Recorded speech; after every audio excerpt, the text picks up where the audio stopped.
கங்கையில் நடந்து சென்று வந்தால் கொட்டுன்னு கொட்டும் காசு.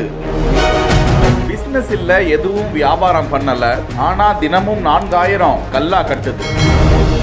ஒரு நாளைக்கு 3000 4000 வருமானம் ஈட்ட முடிவது என்பது கடினம்.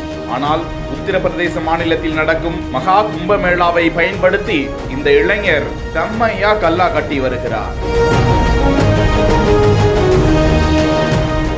கோடிக்கணக்கான பக்தர்கள் மகா கும்பமேளா நிகழ்ச்சியில் கலந்து கொண்டிருக்கும் நிலையில் கங்கை, யமுனை, சரஸ்வதி திரிவேணி சங்கமத்தில் ஏராளமானோர் மூழ்கி தங்களது பாவங்களை போக்கி வரும் நிலையில் அவ்விடத்தில் கையில் இருக்கும் நாணயங்களையும் காணிக்கையாக்கி ஆற்றில் விடுவதை வழக்கமாக வைத்திருக்கிறார்கள். இதனை பயன்படுத்தி கொண்ட அந்த பகுதியை சேர்ந்த இளைஞர் ஒருவர் பிரத்யேகமாக இரும்பு தகடு ஒன்றில் நன்கு தடிமனான ஏராளமான ஸ்பீக்கர் காந்தங்களை ஒட்டி கொண்டு அந்த ஆற்றில் இழுத்து கொண்டே சென்று உலாவுகிறார். கரைக்கு வந்து பார்த்தால் அந்த காந்தங்கள் ஏராளமான நாணயங்களை கவர்ந்து வைத்திருக்கிறது. அப்படியாக ஒரு நாளைக்கு 100 முறை சென்று 4000 ரூபாய்க்கு மேல் வருமானம் ஈட்டி வருகிறாராம் அந்த இளைஞர். இதனை பார்த்த பொறுக்காத சிலர் அவரை வீடியோவாக எடுத்து வெளியிட்டு இருக்கிறார்கள்.